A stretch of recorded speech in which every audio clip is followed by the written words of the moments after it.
Well, look at that.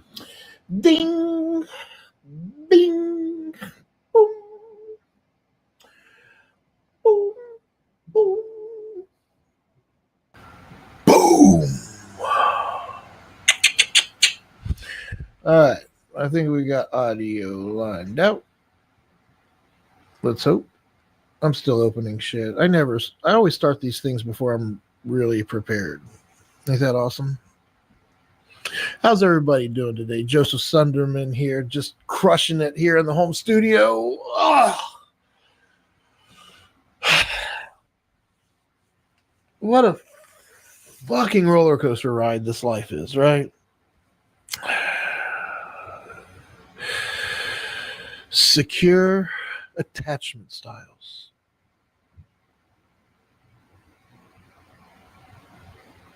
Stoicism. Controlling what you can control. All that happy stuff.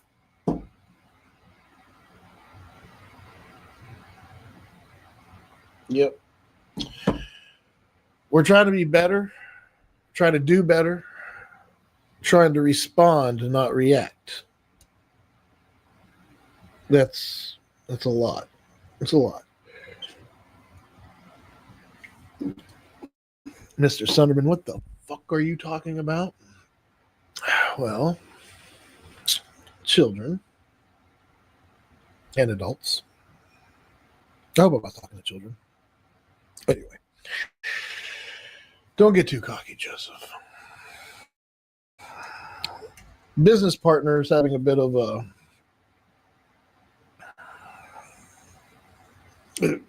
what I'm trying to get us to do. It's a big move. I need a team that can see the impact I'm wanting to make, and I believe we have the capacity to start and for me to meet any anchor where they are and help them, empower them to evolve with us. How do we get to the modern workforce advantage? What is this modern workforce advantage? It's a way of approaching things. It's understanding that we deal with objectives and we deal with matters. Things we can control, things we can't. And what objectives are you doing and why? And what matters are important enough for you to actually take care of? What fires are you willing to put out? And how are you, what's the reason for putting out those fires? And how are you putting out those fires? Are you doing it in a way that gets you where? Where are you going? We believe you have to have a foundation first. Once you have your foundation set, which I call it the master tech plan or master transformation plan, and I can explain all that to you. But once you have your foundation, then you have to figure out your anchors. Where am I now, and how do I have solid footing now, and what's my solid footing in? Where am I trying to go, and what does that look like? What's the desired state I'm looking for? What anchors are needed in that desired state? What are the things that I want to be true in that desired state? So as I do start laying out the objectives I want to work on, put myself in projects that I want to be involved in, if I know the anchors of where I'm wanting to go, I can then start to do my objectives to get me to that desired state. But life isn't all about making a perfect plan to get there from point A to point B, and here's the steps you need to take. Life's going to come along and F all that up, that whole plan of yours up. We call that matters. Anytime a matter gets in your way, the way you respond to that matter, the way you handle that matter, the way hopefully you don't react, and you do take the time to qualify and review your anchors, and then make a calculated effort at handling that matter in a way that gets you closer to your anchor. If you don't even know what your anchors are, if you know what footing you have for you to be shooting for your anchors, like if you don't have this figured out, you are basically going through everything kind of blind. And this is just my structure. This is what I came up with. It's stupid. I call it a plan. It's triennial, quarterly, monthly. There's so many different aspects to it. The desired state, such a big concept. I'm actually wanting to write a book called The Desired State. It's about my journey of always understanding there's a desired state and always thinking about what that is in a maybe subconscious way, and for me to actually find myself getting there. And at what cost? I'm happy about where I am right now. But if I look at those around me, are they happy with where I am right now? Are they happy doing what they do? Just like any life, it's ups and downs, you know. There's good days, there's bad days. There's good seasons and there's bad seasons. For some reason, this year, this 2025 feels like a very rough season. It's the last year of my tech plan. We're going to kick 2026 off strong, and that's what we're working on in 2025 is preparing for the 2026 tech plan. So if we can keep ourselves focused on that, if we can keep ourselves focused on setting the foundation for 2026, do we have the right services in place? Do we have the right, is our identity strong? Do we have our sales funnel up yet? Can we at least have that ready for 2026? I mean, we wanted that in 2017. Here we are, it's 2025. Where is our damn pipeline? Anyway, let's head on over and see how this goes. I have a feeling this is going to be a shit show. But you never know.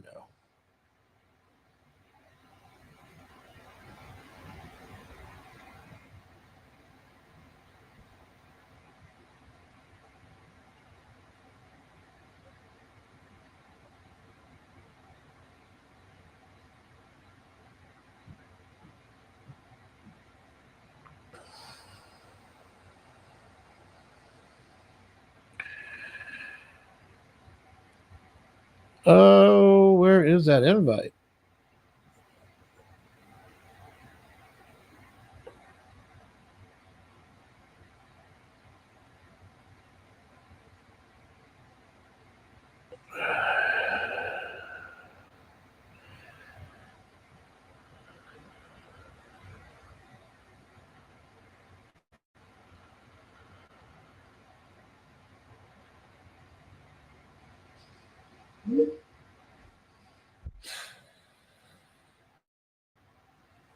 Yeah. Yeah. Hello. Hello, Kevin. Kevin, Joe. Oh. Hey, Kevin, how you doing, buddy? How's life? Good. Peachy. Not too bad. How are you doing? Good, good. Thanks for the invite. Yeah, just start fishing. You know, trying to sneak in.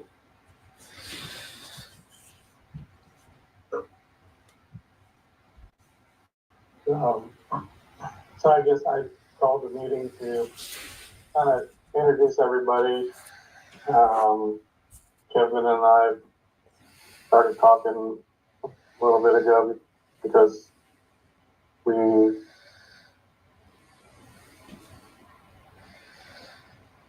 need to, I don't know, we're just looking for a way to wrap things up and find a place for the guys to work. And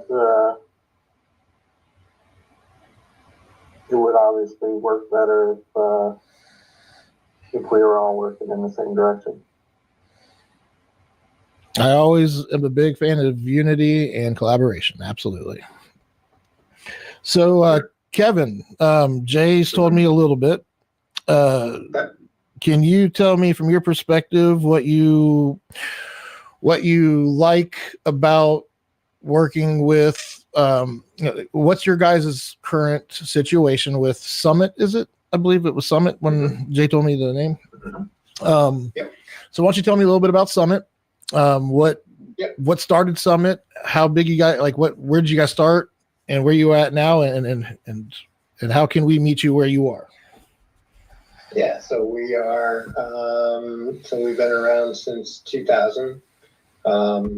We, came from another MSP, or they were MSPs back then, but like another, networking Advisor, company. consultancy type thing. Yeah. Yeah, I think VAR was the term at the time, VARs. Yes. I remember our VARs. Yeah. Right. Yeah. So, they kind of went in more of a telephone and video conferencing system direction, and we went kind of more in this networking direction and stuff. So, then so we're still here in Cincinnati. We're here in Blue Ash right now. There's about 10 of us at the moment, and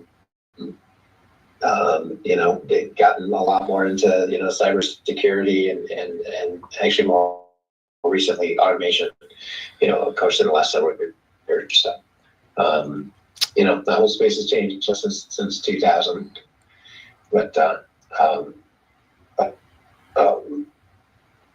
So we do kind of a mix of stuff. We do break fix things still. We have some clients that we've had since, 2000 that are still just kind of call us when they need us, and then we do kind of the fully managed thing that, got popular around 2005, 2006, that time. And kind of anything in between. And then, like I said, more recently, cybersecurity is of course been a big thing over the last several years, and more recently than that, like automation is something that we're getting into a little bit more. Yeah. So what is your guys' primary product? So primarily we're, MSP. And so that, kind of that fully managed service type model is our primary product. If you want to call it that, that's really where we like to try to get in. But, we also have some, some larger clients with, full IT staffs and things like that we do more supplemental work. Kind of filling in gaps, and we have some that we do the help desk for. We have others that we kind of do the cybersecurity, or just the server work, or wherever they're weak, wherever they need some assistance, staff augmentation, filling in for that. So I think James was telling me a little bit, like you have a product, like a kind of a business management type product or something. I do. Right? I have a system that I'm excited about, and I do want. I know Jay. Did Jay tell you anything about our history and how we came to be, and anything of our story? Has he told you much about our story at all? A little bit. But yeah, I don't really know all the details. Well, Jay's an asshole, so let's just get that out in the air right away. But I'm a bigger asshole, so that makes things really complicated. So good luck. But Jay and I met in school.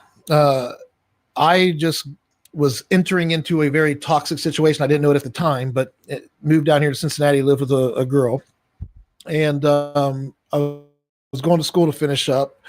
Where did you come from? You know where Lima, Ohio is? I do know where Lima is. Yeah, about a half hour east of there. Oh, cool. So half hour east of there is a little town called Kenton, Ohio. We're just south of Findlay. We're just north of Bell Fountain and Marysville, and just west of Marion. So we were right in the middle up there in northwest Ohio. Farm, corn, Amish. Yep. It was very depressing. Anyway, so I was excited to come to Cincinnati. Love the diversity. Love the culture down here. Love everything about Cincinnati. I am now a Skyline Bengals. I've taken the Kool-Aid in. Are you? My wife is a huge Bengals fan and all this great stuff. So, are you the Who started Summit? Just real quick, I'm just curious. I just want to know where are you at in Summit as far as leadership, management, and all that good Yeah, stuff. so originally it was me and another guy, and we had kind of a financial backer, initially. After a couple years, he wanted to get bought out, so we bought him out. And now it's kind of the two of us. You and the financial backer. Nope, financial backer's gone. Oh, so the financial backer's gone. It's just you and your partner. Okay. You both you guys are both engineers or service account managers. What do you guys do exactly? I just want to understand your guys' dynamic at the top. Historically,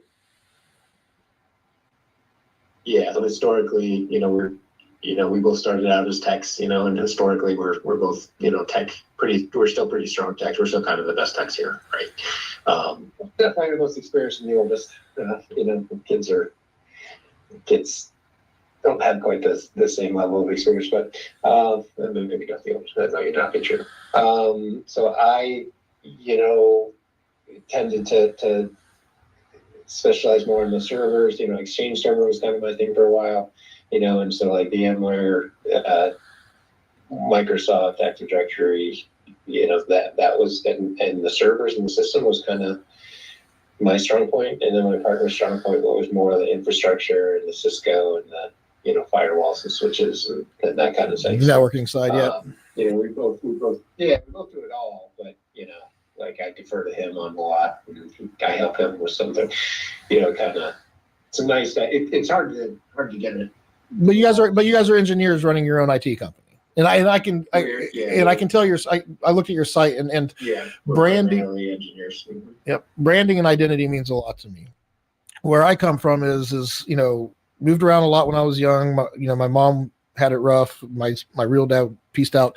Anyway, dropped out of high school after doing the foster care and all the bull crap as a kid. Dropped out of high school to play music. I wanted to travel and play music, which we did, and I had fun doing it. But when I turned right around 25, I realized this isn't the lifestyle I want to be in. Went to school, met Jay, because I was going to school in Hilliard when I lived up there Northwest. So I was driving an hour and a half to school and back every day.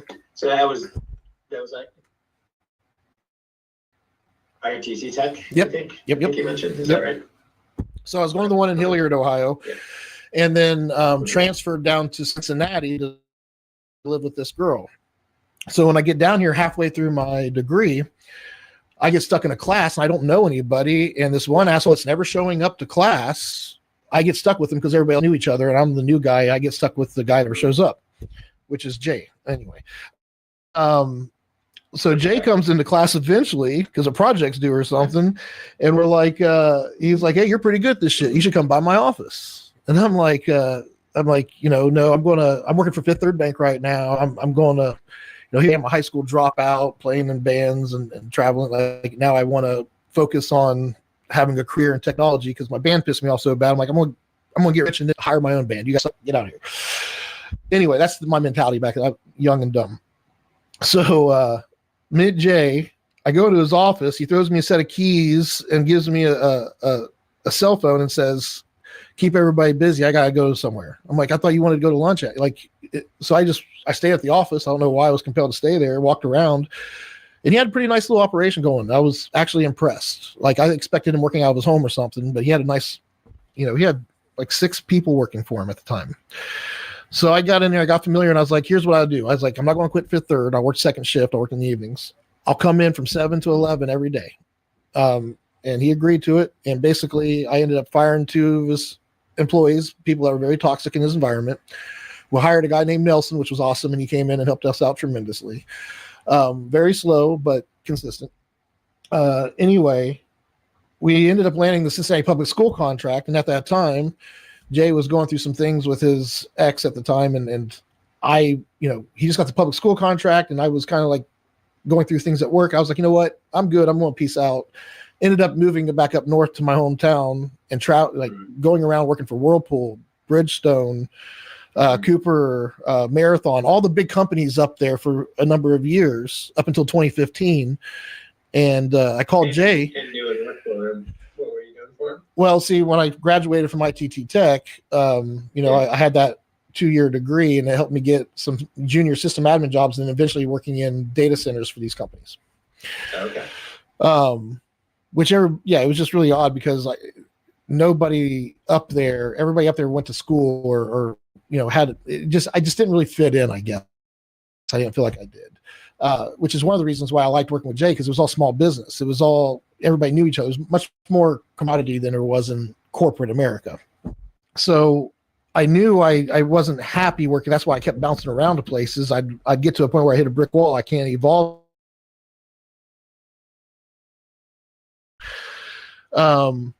Well, I called Jay up in 2015 to say how things going with the business. And he's like, well, I got a lot going on, just lost Cincinnati Public. And I'm like, you can't shut it down. So I basically came down and started sleeping on the floor at the office there and driving back on weekends back to my hometown, because now I have another toxic relationship with another baby mama. Well, anyway,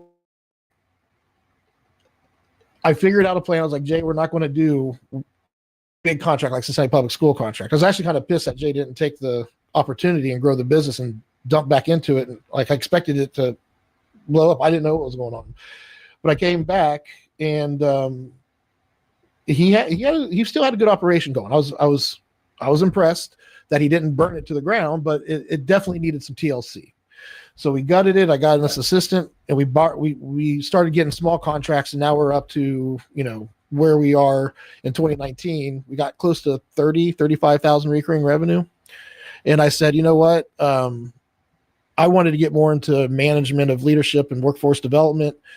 Jay was stuck on the reactivity, and he liked the tech stack that we put together and the services we were giving, like the data center and the private cloud and the phones and all the services we were doing.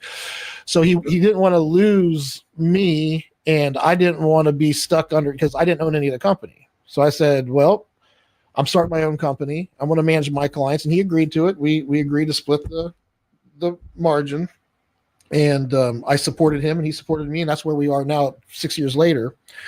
But for the last 6 years, I've developed my master tech plan, the thing I said I wanted to invest into. So I've invested into it, and that's where we are today. Okay.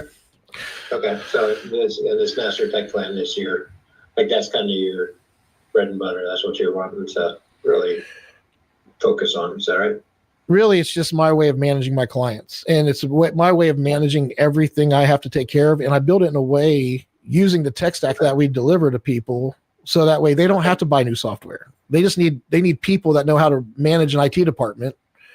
And that's what I come from corporate America, working in big systems. Like when you said VMware, have you ever put any vCenter servers together? Like, how many hosts have you had in a cluster? How many clusters have you had? Like, have you done anything to that level? Yeah. Yeah, like that's the stuff I enjoy doing, is the engineering. It just made sense to me. I guess it's because I was into music and I got patterns, and it just all makes sense to me. So, what my master tech plan is, it's a triennial system.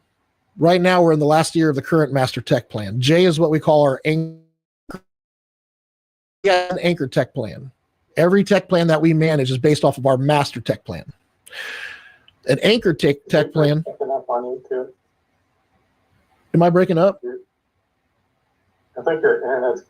Yeah, I missed a little bit of that. We've been kind of breaking up here. What's your tech stack made of? What do you guys offer to clients? Like, if you were to offer an ecosystem to clients, what would that be? So we do a lot of different things in a lot of different ways, I guess. Are you talking about like our cybersecurity tech stack? Or are you talking about? So you guys do Microsoft foundations and Google foundations? So yeah, so we work with Microsoft and we work with Google, yeah. How do you manage identity through Microsoft? Well, so there's local identities with Active Directory that looks different than through Azure. And then some are hybrid, some are not, some are pure one or the other. So that's gonna vary. And so we like to use the new identity, the Intra ID. And, we're trying to, what I deliver is what we call the modern workforce advantage. We know Microsoft and how we see Microsoft's vision, and we know how they're using it to manage a business. We understand that sometimes a business needs some kind of specialty software. We track the entire tech plan, and inside that tech plan, you have your line of business applications and services that you need to run your operation. That's around technology. Anything that falls underneath that list is our responsibility for one of our clients at the fully managed level. Now, you're calling it, you're saying fully managed. For us, we have 3 different tiers. Reactive, which is in the client, whether the client is reactive themselves, which you're saying you guys still have some clients just call you when they need you.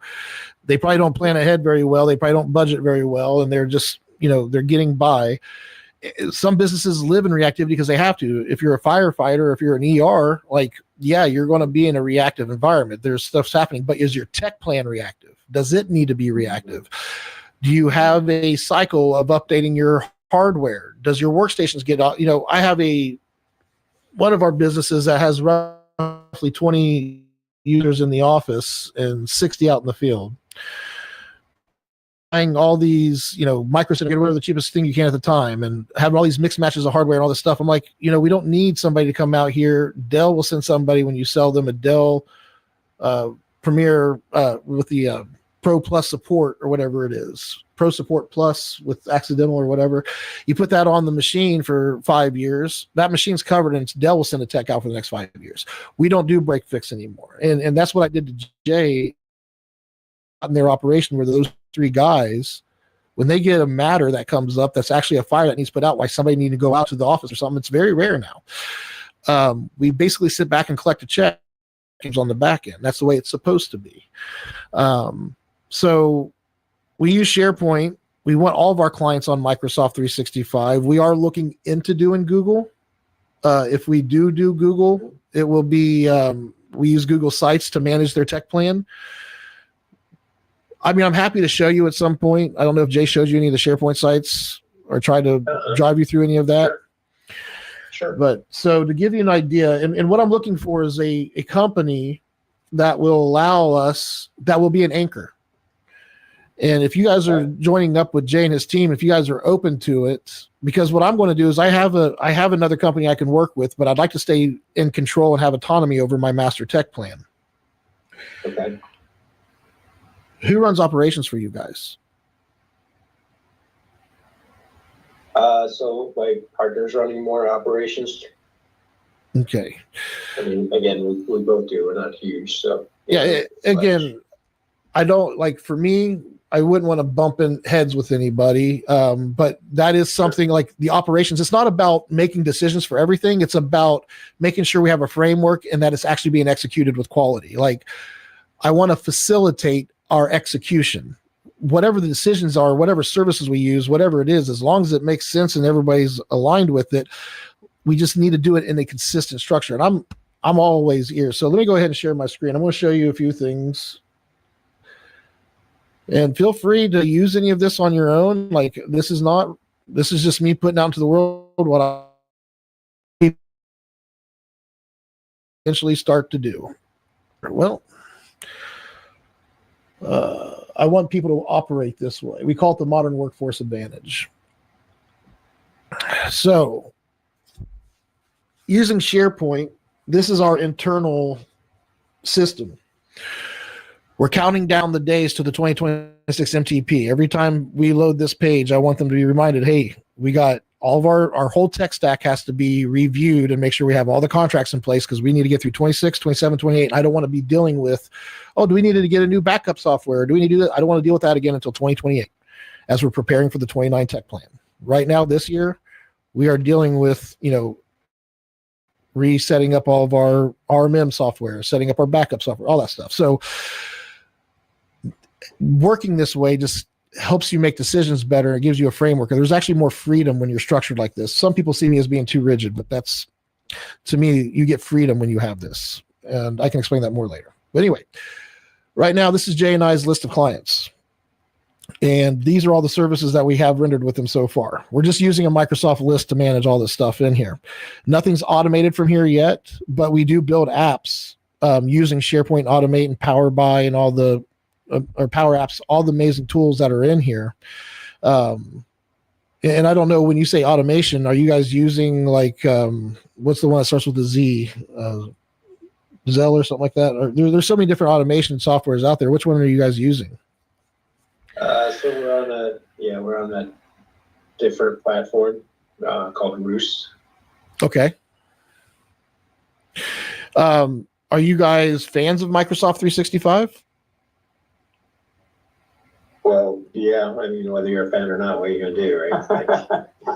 Well, that's why again, I'm leaning into what's working. I'm leaning into Microsoft, and I said, okay, let's take a look into this because it's clean and it's beautiful and it just works. So here's how we manage clients. You see, we have a list of profiles here in Edge, and we want clients using, in fact, we're pushing out and hoping to have it done by the end of 2023's tech plan, before 26 tech plan, that we have all of our clients on Edge for the most part.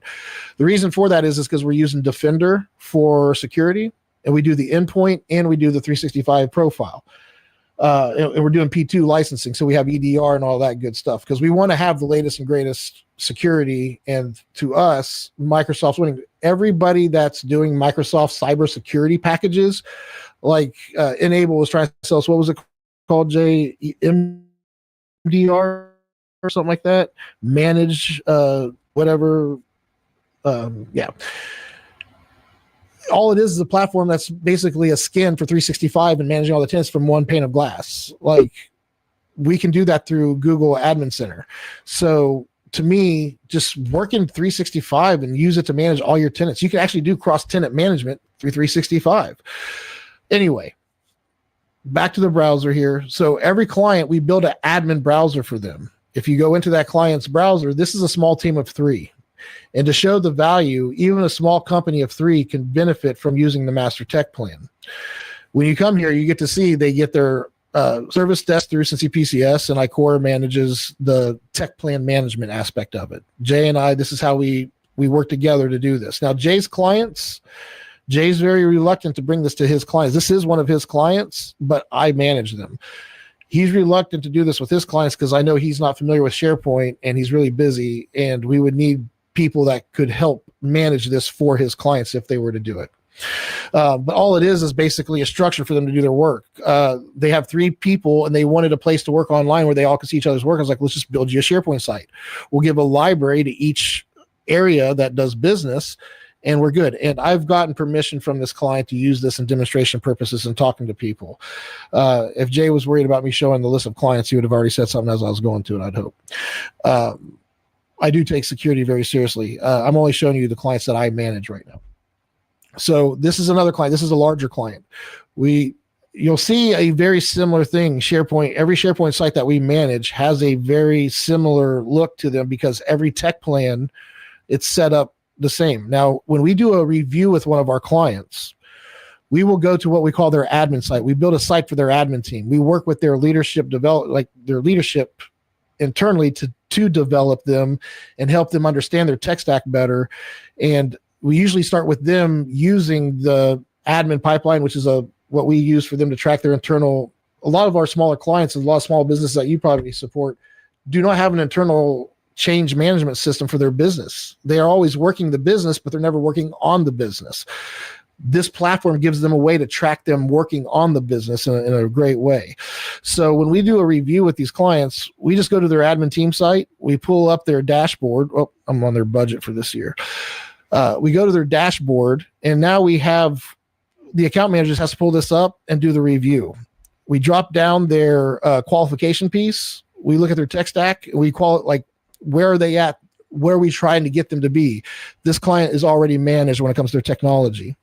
Their workforce, we're doing sessions with their admin team, and they have an admin site now. So that tells me that they're not reactive with their workforce. They've made it to the proactive level with their workforce, and that's what we're working towards. And they're starting to understand the importance of, hey, don't have your designers out there using their Gmail accounts to coordinate with people. They need to use their work account. Well, some of our clients use Gmail. I'm like, you can have your identity through Microsoft and still use Google. You can log into Google with your work account, even through, like, to show you something cool. When I say identity, this is what I mean. Am I breaking up still? I'm concerned about that. Yeah, it's okay. You did at one point, but it's Okay. So if I go to, let me go to incognito window real quick under my profile, and I'm going to go to Gmail. Well, not Gmail, but go to google.com. I'm going to sign in with my work account, joseph@icoragroup.com. When I do, I'm not logging into Google. I'm not logging in through Google. What this is going to do, it's going to kick me over to Microsoft and say, hey, you're logging into Google. So I'm going to log in with my Microsoft password. I'll say yes. And because I'm at the data center right now at my home office, it's bypassing the MFA. Like if I wasn't here, I would have been asked for MFA. So we set up the identity, even the office spot, to where while they're at the office, they're not going to get hounded for MFA because they're at their workplace. And we can break that down to MAC address too as well. But if you look, I logged in to Google and I'm using my work account, but I even logged in through Microsoft to get to this. And that's how you manage identity on the back end. And if a client really wants true identity management, this is the best way to go about it. Does all that, I don't know your experience. You may be familiar with all this. sure. Uh, Yeah, So you're doing single sign on and Yep. That's all it is. Yeah. We're using Intra ID for that. Yep. Which is Azure. It's just rebranded, right? So if I go back to this client's, once we get through their qualification piece and we talk that part over with the client real quick, we then break down their worksheet, which is this is what they're paying for. This is how much the client is paying for each service. And it's a breakdown on it. So we only have 8 service groups. We have private cloud, we have workstations, 365, unified comms, which is phones and digital signage, stuff like that. Infrastructure, which is your servers, kiosks, things of that nature. Data center, data vault, web management. Those are the 8 service groups. And then once you get through the worksheet and you go through their, that's the provided side of their tech stack that we cover. Their CIO portion, we look at the apps that we've developed or whichever apps we are developing for them at that time. And as you can see here, these guys have several different things that we're working on. This is one of the clients that are fully managed by us. So that would be a review is covering that, because that's the stuff that we do for the clients. So I know I'm kind of opening the water hose and just letting loose on you here. I'm going to back off for a second and let you tell me what you were able to digest, or if you have questions on anything. Yeah, so you're using Mantra for the first single sign on. You're developing like these SharePoint sites where they can use those like some dashboards and some other. It used to be an intranet, right? Yep. Like, Oh well, I didn't even think about this. Actually, yeah. So if we look at, this is another client that's really we're excited because they are taking on the admin pipeline. In fact, they spent a lot of money with the strategist to use this system. I'm really excited about this. So Wegman Company, and this is actually a place used for a place to meet clients. And I actually out of here, if we were to work together, like I'm happy to come to an office or with you guys, but I'd probably work out of their office more than anything, just because I got my studio there as well. And I want to be able to make content and make training videos and stuff. So I don't know if you guys are in there. I'm more invested into workforce development. The tech stack was something I did because I just knew there was money there. Yeah. And I proven I can make money using the tech stack. I like working with people, and I want to help people. Like I said, I used to be a real big asshole, and I'd be angry and I'd use reactions to get results. Now I've learned that there's a more strategic. During the pandemic, I did some self-reflecting and yeah, I'm too afraid to take acid anymore. After 19, I'm like, yeah, I'm done. I took way too much. I'm not doing drugs anymore, but I need to self-reflect. So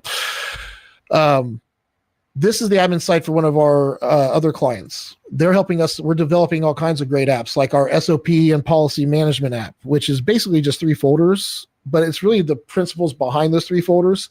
We have our legacy documentation, we have our development documentation, we have the completed. This is for any SOP and policy. As we work with their admin team to build out, basically they have critical success factors. Right now, we only have one of them put in here. Scott Wegman, the president, he's in charge of technology, and there's 4 other admins that are going to put theirs in here as well. So this list is for them to track what their critical success factors are. And then from there, we get into action items. And under action items, this is where I work out of for them. So you can see that I work with their leadership, and some of these projects are done through them. A lot of them are mine, but this is a platform that we've developed for them to track their management working on things internally for the company. So every department lead is an admin, and they're responsible for their own pipeline, and every admin is responsible for putting in their items in here, like whether it's updating our badge software for the doors, getting a new marketing campaign going with HubSpot, whatever it is that we're working on internally. We want the owner to be able to say, what's this person working on, and not have to go ask them and have them explain it to them. They want to be able to go see what that person's working on. If they want to see what projects they're working on for the clients, like the actual working of the business, they just look at their systems for that. If they want to see what they're doing and what the responsibilities are for improving internally to the working on the business, they come to the admin pipeline and it tells them. And with AI being here, and it's not here yet, I don't know if you knew this or not, but we have AI being built into these sites. So the more rich we build these sites out, there's now these agents, and you can build a page. I didn't see this is new. Okay, I'm excited. I'm going to look into that. You got me talking about my business, so I'm all excited right now. This is what I do. Yeah. I wanted to show you the admin pipeline. It's a pretty big part of this. Even the calendars our clients use. Everything. I want to help clients use these resources better. Like, what's a shared calendar? We have clients that are still using. The way I explain to somebody is, let's say you have 2 one-man operations. They both have 365. This one just uses it for this calendar and sending emails. This other person uses it for automating and doing all these great things and building apps and experiences for their clients without having to be the one doing the work. Which one's getting more done? Which one has higher quality of work? I mean, that's debatable, because this guy might be really good, be able to charge 10 times as much. This guy's getting too much throughput. This guy has better relation. Like, there's pros and cons to everything. But either way, if you know your tech stack better, you get more done. So we have it broken down into 3 sections. We call it, our master tech plan is, let me show this to you. Identities at the top, that's our top priority. The tech stack, which is the provided side, is our 8 service groups that we deliver. The managed side is their LOB apps and services that we don't provide, but it's still part of their tech stack.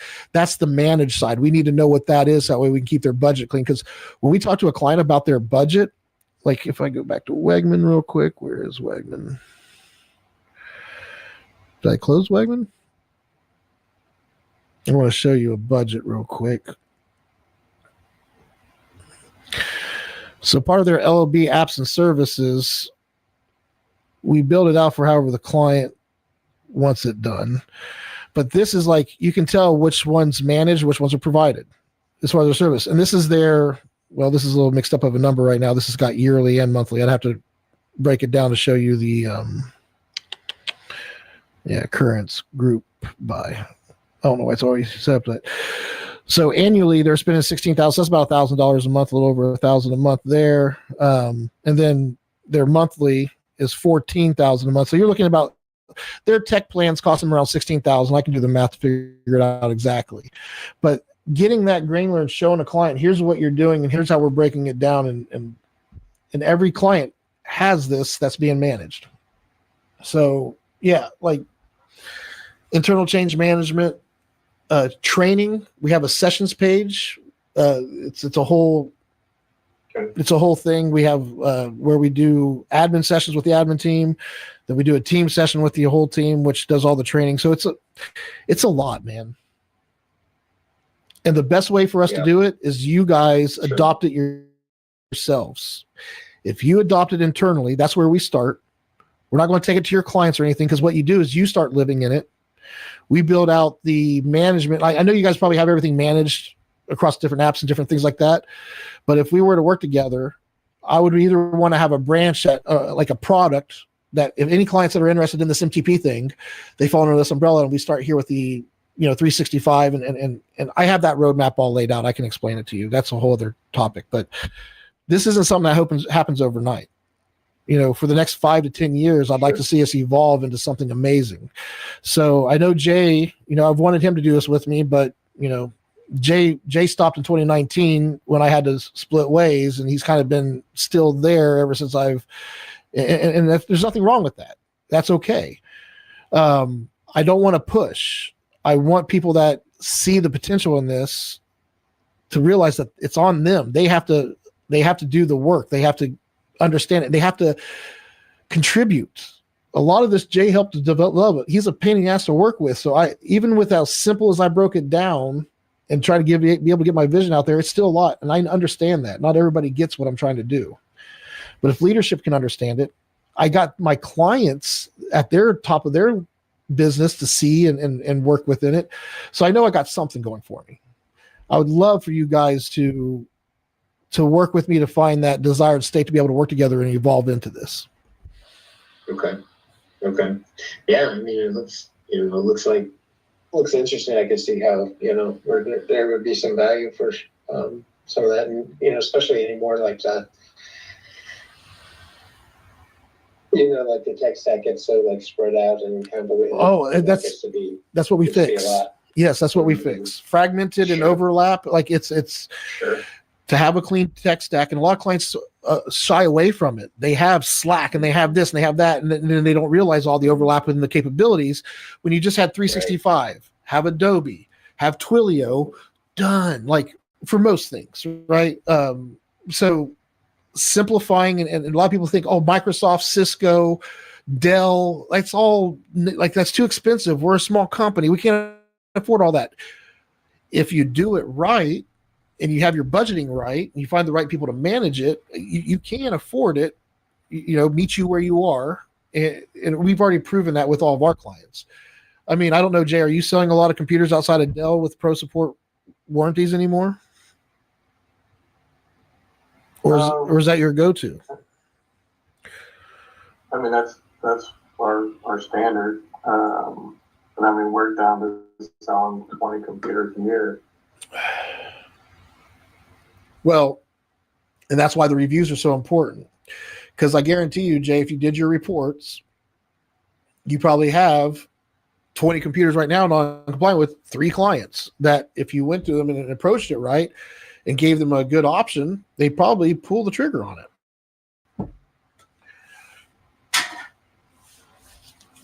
But again, it's time consuming to do this, and it's easy just to wait for them to call and need to fix something. But right now, I think we got things going so smooth. The technicians are just sitting there, and we should be, there's so much we should be doing. I don't know. Maybe I'm wrong, but Jay and I, we do have differences. We don't see eye to eye. So there is some friction there, but, I always knew that if we got a good partner involved with us, that it would help. Yeah, no, partnerships are hard for sure. Like there were times where, partner and I, like we want to kill each other. We had to call the cops. Jay, we haven't had the cops called. We can't actually share an office. Like one of us would die because we just, we're just different. But something's working, and that's if you focus on that, you're good. Like actually some of those differences are really, really valuable. But like there's certain, I'm a snob. Jay's when we are working together on a project and I'm doing the server stuff and he's doing this, like we do really well together, like just those differences we got out really well. So I mean I would be, I'd be interested in some time in kind of digging into that a little bit more, and maybe playing out some scenarios, I guess, to kind of sometimes that's helpful to really get a sense of like what this is and where this can fit, and stuff like that. Having some more concrete examples sometimes is I mean there's so much to it, like wellness checks. There's so much to it, but like. I'm not in no rush. I want you to know that as long as we're working towards the common goal here, and I don't know do you guys have a data center? Yeah, so we don't have one ourselves. Like we won't we decided not to get into that, but we have some others that we work with. So, that is one thing we wanted to, try to establish some connections for some of these servers and get them, some of this like SOC 2 compliant. Well, here's my suggestion there. Yeah, I got a partner that's right over the river. Have you ever worked with 3Z at all? Are you familiar with them? I've not worked with 3Z, no. So Eric and Crafton are really great people. And that's when this data center is done, that's where I'm going. And I actually am going to be getting access, and I will be working. I look forward to working with that data center and being able to be part of their actual core. They have two data centers, one that's a colo and one that's a core data center. And only their staff's allowed in the core. So, I mean, they've already offered to me in the past, but I turned it down because I didn't want to work for anybody. But I'm going in as a partner, and they need my help with some things. And they also have a service desk there too. So is your service desk mainly on-site guys, or are they mainly remote guys, or a mix of both? Yeah, mainly on-site. Well, I think a good idea would be to come by the office and hang out and see what the culture's like, and get to meet everybody. Well, not everybody, not formally. I'm just talking and just getting to see through a lens. Really, I'm not saying we're all getting buddy and hanging out or anything, but yeah, I would love to come check out your operation and see your guys. You wanna come by our office? Well, I don't think going to Jay's office would be very. I mean, what do you think, Jay? Have you been to Jay's office? No. Yeah, I think. Yeah, it's just a small office with two. It's like there's two small offices in the back, and Alan sits out in the open. If anything, would you continue? Like, Jay, are you getting out of that office space? So we're actually in the process of moving offices right now. So like right now, probably not the best time to set something up like that. Oh, okay. But we can look at that down the road. But I guess my question is, do you guys all work from the office, or is everybody remote? Yes. Yeah, we work from the office, right? So so yeah, I mean, at some point, if there's some value to that, we can do that. I think we wanted to, we wanted to look at the, the servers and, and the virtual servers, and trying to get some VPN.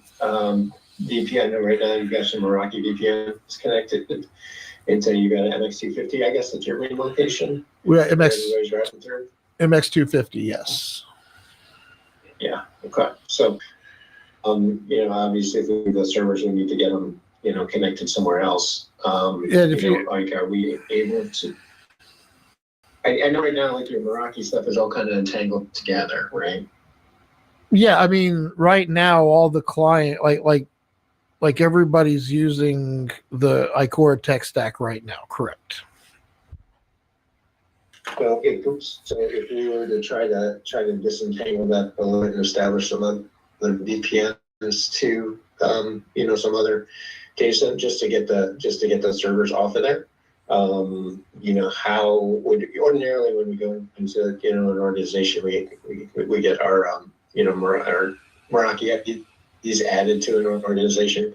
That gets a little bit tricky because you guys are all one big organization. Oh, so did you guys already make are you guys already on the move of making changes? Did you guys already make decisions, and are you guys already like? Well, no, but we're wanting to see what kind of all the options are and stuff like that. Yeah, so, I mean, Meraki. Is that it? Yeah. So is that a possibility to have us added into the? Like I said, I know it's kind of tricky because the way you guys are set up, it's all through the one. At the organizational level, and then I guess everybody's in separate sites in one organization. Is that right? Correct. Yep. Okay. So I guess Jay's sharing a lot of inside information. That's awesome.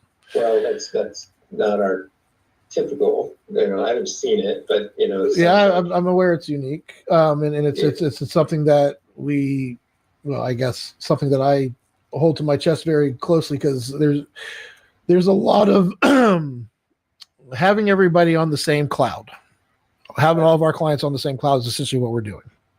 And they all know that, at least, all of Icora's clients, and I know I've worked with all of Jay's clients because I'm the one that set up their private clouds and their data centers and stuff. So, or their servers in the data center. They're aware of the situation, but again, they're not fully apprised of how technology works. We actually had to have some discussions with Meraki themselves to let them know how we were doing business as a partner of theirs. And we got approval through them. So essentially what we do is we sandbox everybody through VLANs, and there's things that we do, but the benefits of having a hub where all the clients can connect to that, and we also can see activity from all clients, like it makes the management of the master tech plan is beautiful because it's all the network's on a single pane of glass. The RMM takes care of everything else. It's beautiful. So to give a third party access to that, that's probably not going to happen. Yeah, like trust me, I've had fights with that. We actually have gotten some heat over that. But I guess if I knew what the plan was and when or where, I guess I'm sure we can figure out some plan. Yeah, that's what I'm trying to do. Like if we were to try to move some of those VMs to a different data center, because to be honest, like it sounds like it's probably not a SOC 2 compliant data center, which it's in my basement. It's in my basement. Right. And so SOC 2 compliant at your house there? So here's where we are at the house is that we're aware of it's a private data center is what we call it. Obviously it's not tier 2. Do we have redundancy? Yes, we have a generator for backup power with battery backup power.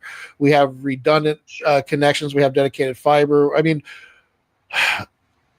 we're like 70% SOC 2 compliant, but we're not fully there just because of the limitations of the house and things of that nature. Yeah, no, I get that. Yeah, I get that, and that's one reason why. But we've gone very much kind of the compliance route and the cybersecurity route. And so if we did decide to try to move those out of there, versus trying to get a SOC 2 compliant, would we be able to work that? Like, would you help us, establish the VPN connections to like a different data center? Is probably essentially all we would really need. Because I don't know if we don't have access to that, we would probably need some kind of another VPN tunnel set up to route those out. Yeah, and we have different lands here that have non-Meraki peers, if that makes sense. Sure. Right. Okay. But the Meraki stuff, like I said, I get it. Like you don't want to give us full access to that. That's why, usually we do, but it's usually a different, usually it's kind of a different scenario. So, if the clients own their Meraki, that would be different because then they would have their own networks, and then we would be talking about one client here. But I guess for me, I just want to understand because we're going to be, when I do reviews with all the clients, like I want to understand, like, be able to give them all their options, if that makes sense. Like if you guys are planning on doing something, because we are going to a SOC 2, like I said, we're moving everything in 26 to 3Z, which is where our data center will be at. So, and they're a Microsoft tier 2. They're a Microsoft tier 2. They have some really big clients in the medical and financial world. So they're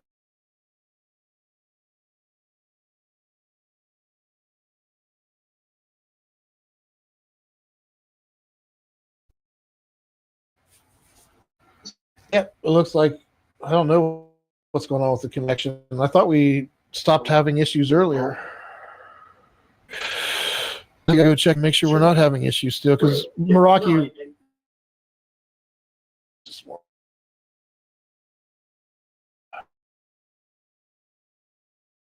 on our